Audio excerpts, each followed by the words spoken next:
Olá pessoal, bem-vindos ao canal Turismo e Ciência.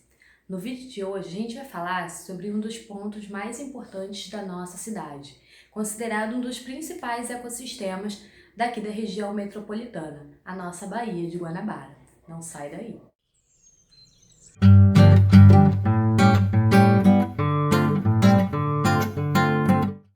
A Baía de Guanabara, os primeiros relatos que se tem sobre ela é de 1º de janeiro de 1502. Esses primeiros relatos foram relatos, na verdade, desses desbravadores portugueses que chegaram aqui nessas missões de ocupação das terras. Essa descoberta, essa primeira ocupação portuguesa na Baía de Guanabara é atribuída a Gaspar de Lemos. Mas, na verdade, a gente sabe que a história da Bahia ela é contada muito antes da chegada dos portugueses aqui nessas terras. Os primeiros moradores, os primeiros habitantes dessas terras eram os índios, eram as tribos indígenas que ocupavam e disputavam os territórios aqui nessa região. É desse também, através dessas tribos indígenas, que é atribuído o termo Guanabara. Baía de Guanabara, também é conhecida pela população indígena, também é um nome de origem tupi, Guanabara é um nome de origem tupi, e um dos significados atribuídos a ela é seio de mar, ou também enseada de rio. Um detalhe interessante é que ela é considerada a nossa segunda maior baía do Brasil, com 380 quilômetros quadrados de extensão. Após um outro evento histórico muito importante da Bahia, que foi a chegada dos franceses. Então esse primeiro momento, que ficou conhecido como a primeira invasão francesa aqui nas terras cariocas, foi feita ainda em 1555, ou seja, aí mais ou menos 50 anos após a chegada dos primeiros portugueses aqui na Bahia. Um detalhe interessante é que esses franceses formaram alianças com os indígenas que viviam aqui nas terras. Em troca disso, eles tinham também a proteção contra os povos indígenas que tentavam dominar aqui esse território. Toda essa movimentação na Baía de Guanabara acabou fundando também uma das primeiras colônias francesas aqui nas Américas, que ficou conhecida como a França Antártica. Essa comando, essa operação foi liderada por Vila-Gagnon. Por isso, na Baía de Guanabara, a gente também tem uma ilha em homenagem a Vila-Gagnon, a ilha de Vila-Gagnon, que era uma das ilhas ocupadas por esses franceses. Uma outra ilha que foi ocupada também por esses franceses foi a própria ilha de Paquetá. Na verdade, o primeiro mapa, a primeira descrição de Paquetá foi feita exatamente pelos franceses, entre eles o André Trevet, que era topógrafo dessa missão francesa. Um outro ponto interessante é que os franceses ficaram aqui na Bahia por quase 10 anos. Isso, juntamente vivendo aqui com os índios tamoios. Até que, claro, o governo português descobre isso tudo e começa a investir nesses ataques contra os franceses e os índios. Com isso, os portugueses também usam de uma estratégia. Fazem alianças com os índios tupinambás, que eram os principais rivais dos índios tamoios, e assim vem uma grande comitiva de guerra para lutar contra esses franceses. Essa batalha foi uma das batalhas mais sangrentas, da história da ocupação dos portugueses aqui na cidade. Foi uma batalha que praticamente dizimou toda a população dos índios tamoios existentes aqui na cidade. Então, muitos desses indígenas acabaram morrendo, entre eles o cacique Guaxará, que era o cacique, dos índios tamoios, que vivia também lá em Paquetá. Com isso, os franceses acabaram sendo expulsos e assim os portugueses ocuparam essas terras. Em troca disso, os tamoios receberam, em troca desse apoio, os tupinambás, receberam a promessa de que receberiam terras aqui na Baía de Guanabara. Esse acordo não foi cumprido por Estácio de Sá, e é nesse momento que a gente conta também a história de um outro personagem muito icônico aqui na história da Baía de Guanabara.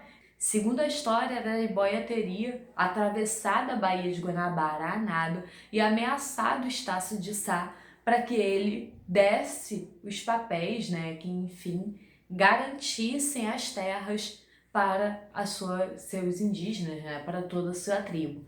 E assim, toda a cidade de Niterói foi ocupada por esses índios tupinambás. Logo após as invasões francesas, né, logo após a expulsão desses franceses, em 1565, é fundada a cidade do Rio de Janeiro, lá no Cara de Cão, bem ali, né, na região da Urca. 2 anos depois, a cidade do Rio de Janeiro é transferida sua sede para o Morro do Castelo, também na Baía de Guanabara. Com isso, toda a cidade do Rio de Janeiro começa a se desenvolver dentro daquele núcleo urbano que hoje a gente conhece como Praça 15. Com o desenvolvimento, né, do Morro do Castelo, a gente tem também a construção do que ficou conhecido como a Catedral de São Sebastião, né, a Igreja de São Sebastião. E um detalhe curioso, que São Sebastião ele é considerado padroeiro da cidade do Rio de Janeiro, porque segundo a história, ele teria sido avistado no meio dessa batalha. Outro ponto interessante, né, além de toda essa questão comercial da produção da cana-de-açúcar nos engenhos aqui do Rio de Janeiro e também a produção do café, ele era todo escoado através da Baía de Guanabara. Então o porto, né, os portos ali da Baía de Guanabara, sem dúvida eram pontos estratégicos importantes para a economia aqui do Brasil. O mercado, o principal mercado humano, o mercado de escravizados que existiu aqui na cidade do Rio de Janeiro, um dos maiores do Brasil, né, um dos maiores da América Latina, existiu exatamente ali na região do Valongo, que fica também situada na nossa Baía de Guanabara. E um dos pontos mais importantes, né, que também eram necessários pontos estratégicos para guarnecer, para proteger a cidade do Rio de Janeiro contra futuras, né, contra novas invasões francesas, devido a essa importância econômica aqui da Baía de Guanabara. Com isso, os portugueses começam a construir, né, isso logo após as invasões francesas, logo após a fundação da cidade do Rio de Janeiro, em 1565, já inicia o projeto da construção dos fortes da cidade. Entre eles, o Forte de São João, que começou a ser construído em 1565, o Forte de São João, que fica localizado ali no Morro da Urca, né, praticamente aos pés do Morro do Pão de Açúcar. E uma outra fortaleza muito importante é a Fortaleza de Santa Cruz, que é construída do outro lado da Baía de Guanabara, para proteger o outro lado da Bahia, lá na cidade de Niterói, também mais ou menos no mesmo período. Uma outra fortaleza também, né, que foi muito importante para guarnecer, para proteger a cidade durante muitos anos, foi o Forte de São Luís e o Forte do Pico, construído em 1567. Esses dois fortes eles receberam um segundo reforço em 1769, e é interessante que ele é considerado um dos fortes mais altos aqui da nossa cidade. Ele tem mais de 230 metros de altitude. Então, antes mesmo, né, desse invasor chegar, lá do Forte do Pico, era possível avistar quem chegava ao longe. Além disso, também foram construídos outros fortes menores na cidade. Pouco tempo depois também foi construído o forte que ficava ali na região, né, onde hoje é o Museu Histórico Nacional. Além desse fato, a gente tem também uma outra invasão francesa que acontece também, né, chegando pela Baía de Guanabara, vindo pela Baía de Sepetiba e também pela Baía de Guanabara, que foram as invasões francesas de 1710 e 1711. E é interessante que, né, para proteger aqui a cidade do Rio de Janeiro, afinal de contas era a principal sede econômica, política e social, também é construído um outro forte, que ficou conhecido como Fortaleza da Conceição por estar situado no Morro da Conceição. O Forte da Conceição começou a ser construído em 1713 e só foi finalizado em 1718. Um outro forte que também foi construído, né, já no século XIX, já depois da chegada da família real aqui no Brasil, foi o Forte de Copacabana. Eles foram fortalezas construídas, mas no sentido da prevenção do que no sentido realmente da guerra. E falando, né, nessa questão da escravidão aqui, né, no Rio de Janeiro, e essa relação com a Baía de Guanabara, como não tinha, né, sistema de tratamento de esgoto, existia um decreto, né, aqui no Brasil em vigência até a virada do século XX, que previa que quando você fosse descartar, né, seu esgoto doméstico, você tinha que gritar: olha a água, e aí você jogava esses dejetos pela janela e, enfim, a pessoa que estava passando embaixo tinha que sair correndo.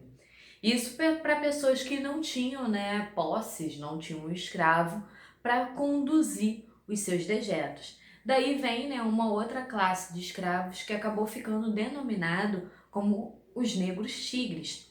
E essas pessoas carregavam esses dejetos sobre a cabeça para despejar lá na Baía de Guanabara, geralmente ali na região da Praça 15. E por conta do sol, né, e efeito dos componentes da urina e desses dejetos, eles ficavam com as manchas, né, marcados na pele.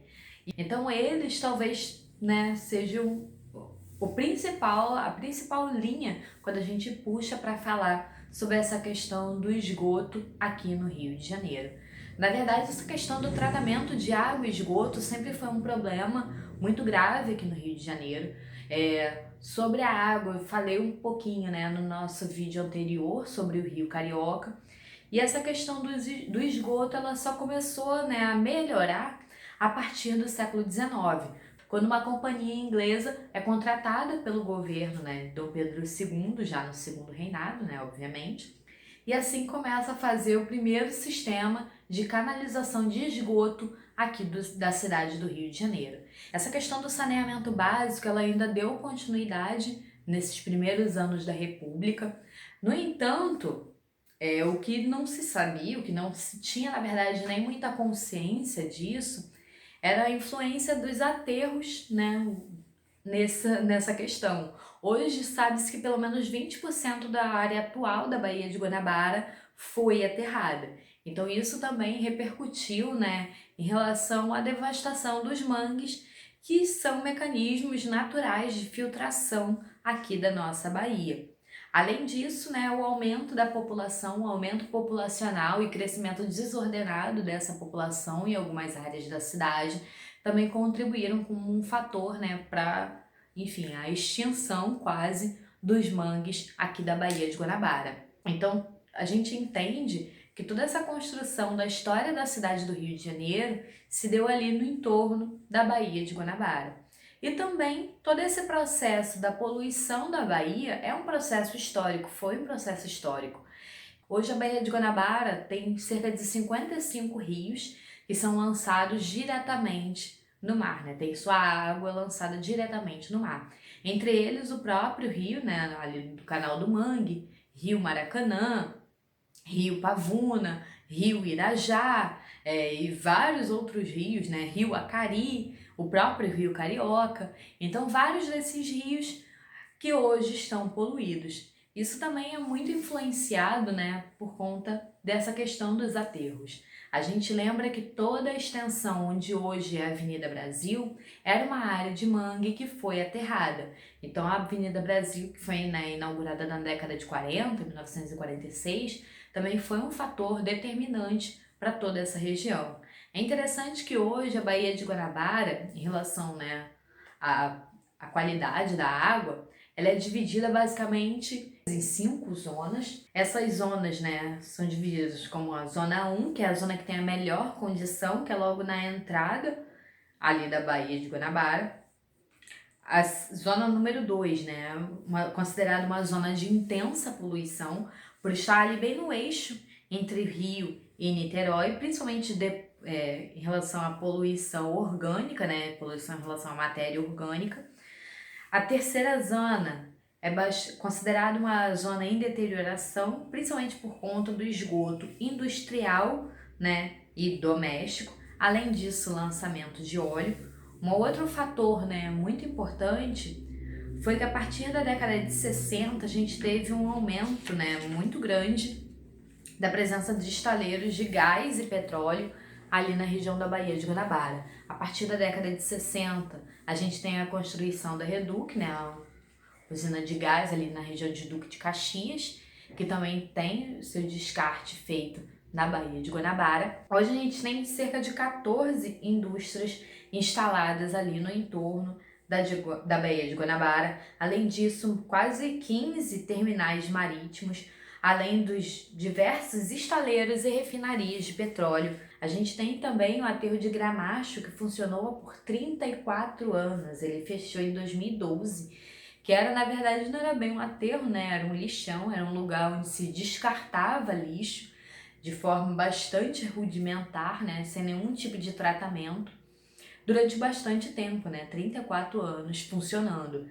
E mesmo após a desativação do aterro, né, ele foi desativado em 2012, ele ainda descarta o chorume, ele ainda tem, né, os seus detritos, principalmente líquido, lançado na Baía de Guanabara. Segundo a ONG Bahia Viva, que é uma das ONGs que atuam, né, pela preservação da Baía de Guanabara, chega a ser lançada mais de 1 bilhão de litros de chorume na nossa Bahia. Não só, né, desse lixão, mas também de outros lixões ativos e inativos.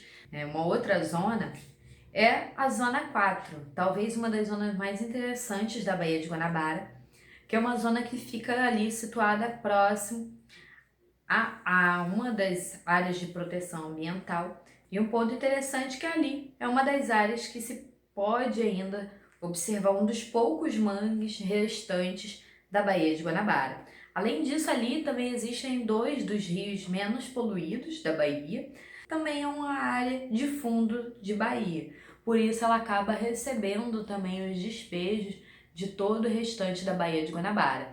Tem épocas do ano que você vê o mangue limpo, né, em um bom estado de preservação, enquanto em outras épocas do ano o mangue se transforma em basicamente um mar de lixo. Por isso também, né, um dos projetos que foi feito em 2016, né, para as Olimpíadas, né, em 2016, foi a instalação das ecobarreiras, que tem como missão tentar preservar ali a região do mangue. É a Zona 5, exatamente a zona que sofreu com esses aterros. Então é a zona que praticamente vai delimitando toda a região da atual Avenida Brasil.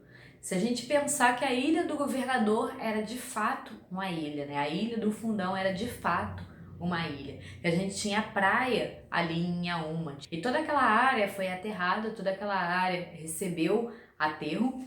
E a área 5 é considerada uma das zonas mais poluídas da Bahia, por exatamente não ter, né, essa possibilidade de troca. Então a água meio que fica represada naquela região. E com a água ficando represada, obviamente, o lixo também fica. E como eu falei, é uma das áreas mais populosas também da Bahia. Por conta também dessa população, né, bem aumentada naquela região e com o descarte irregular de esgoto e lixo naquela área, também a gente tem um outro problema, que todo esse lixo trazido pelos rios ali da região fica acumulado também naquela área. Também é curioso que é uma das áreas que mais sofre com os constantes alagamentos. Então é bem comum a gente ver o rio Acari, rio Pavuna, todos esses rios, né, cheios durante o período de chuva. Bom, e o que já foi feito, né, para pensar, cuidar, né, preservar ali da Baía de Guanabara? Durante a década de 80 até os anos 90, existiu em operação, né, um projeto junto com o Banco Cooperação Internacional e também o governo do Japão e o Brasil, um projeto de despoluição da Baía de Guanabara. Esse projeto, né, tinha um custo de 10 bilhões. Esse projeto começou a ser feito, mas acabou não, né, tendo continuidade. Então esse é considerado um dos primeiros grandes projetos de despoluição da Bahia. O segundo projeto é um projeto para as Olimpíadas, né, Rio 2016, que teve, né, a maior parte dos seus projetos realizados em 2015, mas que também não se surtiram assim tantos efeitos. E ela consistiu principalmente na construção, né, na instalação das ecobarreiras em algumas áreas da cidade, principalmente ali na região da Ilha do Governador, né, da Ilha do Fundão, ali próximo também, né, da área de preservação ambiental. mas infelizmente isso não teve tanto efeito assim.